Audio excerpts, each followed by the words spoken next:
Hi friends, ಒಂದು ವಾರದ ತನಕ ಟೊಮೆಟೊ ಗೊಜ್ಜನ್ನ ಹೇಗೆ ಸ್ಟೋರ್ ಮಾಡಿ ಇಟ್ಕೋಬೇಕು ಅಂತೇಳಿ ತೋರಿಸ್ಕೊಡ್ತೀನಿ. ಮಕ್ಕಳು ಮನೇಲಿ ಟೊಮೆಟೊ ಗೊಜ್ಜು ಮಾಡಿದಾಗೆಲ್ಲ ಸೈಡಲ್ಲಿ ಎತ್ತಿಡೋದು. ಇನ್ನು ಆಫೀಸ್ಗೆ ಹೋಗೋ ಅಂಥವ್ರಿಗೆ ಟೈಮ್ ಸೇವ್ ಆಗೋಕ್ಕೆ ಈ ಟೊಮೆಟೊ ಗೊಜ್ಜು ಮಾಡಿ ಇಟ್ಕೊಂಡ್ರೆ ಎಮರ್ಜೆನ್ಸಿಗೆ ಯೂಸ್ ಆಗುತ್ತೆ. ನಾನು ಇಲ್ಲಿ ಖಾರಕ್ಕೆ ಗುಂಟೂರು ಮೆಣಸಿನ್ಕಾಯಿ ಹಾಕ್ತಾಯಿದ್ದೀನಿ, ಒಂದು ಕೈ ಹಿಡಿಯಷ್ಟು. 2 ಬೆಳ್ಳುಳ್ಳಿ ಸಿಪ್ಪೆ ಸುಲಿದಿರೋದು. ಇನ್ನು ಕಟ್ ಮಾಡಿರೋ ಅಂಥ ಟೊಮೆಟೊನ ರುಬ್ಕೋಬೇಕು. ಒಂದು ಬಾಣಲಿಗೆ 1 ಟೇಬಲ್ ಸ್ಪೂನ್ ಸಾಸಿವೆ, 1 ಟೇಬಲ್ ಸ್ಪೂನ್ ಮೆಂತ್ಯಕಾಳು ಹಾಕಿ ಡ್ರೈ ರೋಸ್ಟ್ ಮಾಡಿ ಎತ್ತಿಟ್ಕೊತಾ ಇದ್ದೀನಿ. ಇದಕ್ಕೆ ಎಳ್ಳೆಣ್ಣೆ ಸೇರಿಸಿದ್ರೆ ತುಂಬ ಚೆನ್ನಾಗಿರುತ್ತೆ. ಅದಕ್ಕೆ ನಾನು ಸ್ವಲ್ಪ ಎಳ್ಳೆಣ್ಣೆ, ಸಾಸಿವೆ, ಇಂಗು, ಇನ್ನು ರುಬ್ಬಿರೋ ಅಂಥ ಟೊಮೆಟೊ ಪ್ಯೂರಿನ ಸೇರಿಸ್ತಾ ಇದ್ದೀನಿ. ನಾನಿಲ್ಲಿ 1 kg ಆಗೋಷ್ಟು ಟೊಮೆಟೊ ಹಣ್ಣು ತೊಗೊಂಡಿರೋದ್ರಿಂದ ನಾನು 2 ಸಲ ರುಬ್ಕೊಂಡಿದ್ದೀನಿ. ಇನ್ನು ಜಾರನ್ನ ಸ್ವಲ್ಪ ತೊಳೆದ್ಬಿಟ್ಟು ಅದೇ ನೀರನ್ನ ಸೇರಿಸ್ತಾ ಇದ್ದೀನಿ, ಬೇರೆ ನೀರನ್ನ ಸೇರಿಸ್ಕೋಬಾರ್ದು.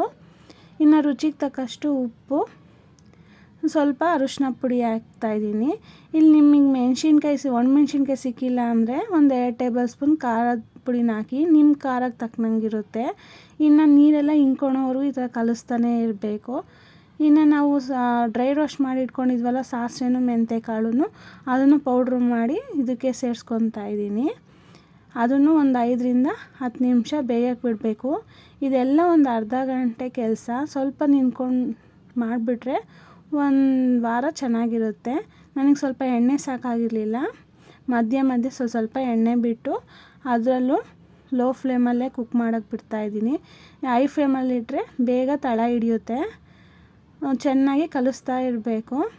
ನಾವೆಷ್ಟು ಕಲಿಸ್ತೀವೋ ಅಷ್ಟು ನೀರೆಲ್ಲ ಹಿಂಡ್ಕೊಳ್ಳುತ್ತೆ, ತಳನೂ ಹಿಡಿಯೋದಿಲ್ಲ. ಇನ್ನು ಎಣ್ಣೆ ಎಲ್ಲ ಬಿಟ್ಕೊಂಡು ಸ್ಟಾರ್ಟ್ ಆಯಿತು. ಈ ಥರ ಇರಬೇಕಾದ್ರೆ ತುಂಬ ಕುಕ್ಕಾಗಿದೆ ಅಂಥೇಳಿ. ಬಿಸಿ ಬಿಸಿ ಅನ್ನಕ್ಕೆ, ಚಪಾತಿಗೆ, ದೋಸೆಗೆಲ್ಲ ತುಂಬ ಚೆನ್ನಾಗಿರುತ್ತೆ. ಇದು ಕಂಪ್ಲೀಟಾಗಿ ತಣ್ಣಗಾದ್ಮೇಲೆ ಒಂದು ಬಾಟಲಲ್ಲಿ ಸ್ಟೋರ್ ಮಾಡಿ ಇಟ್ಕೊಂಡ್ರೆ ಒಂದು ವಾರದ ತನಕ ಕೆಡೋದೇ ಇಲ್ಲ. ನೀವು ಒಂದು ಸಲ ಟ್ರೈ ಮಾಡಿ ನೋಡಿ, ತುಂಬ ಚೆನ್ನಾಗಿರುತ್ತೆ, ಟೇಸ್ಟಾಗೂ ಇರುತ್ತೆ. ಮಕ್ಕಳು ಇನ್ನೊಂದು ಸಲ ಕೇಳ್ತಾರೆ.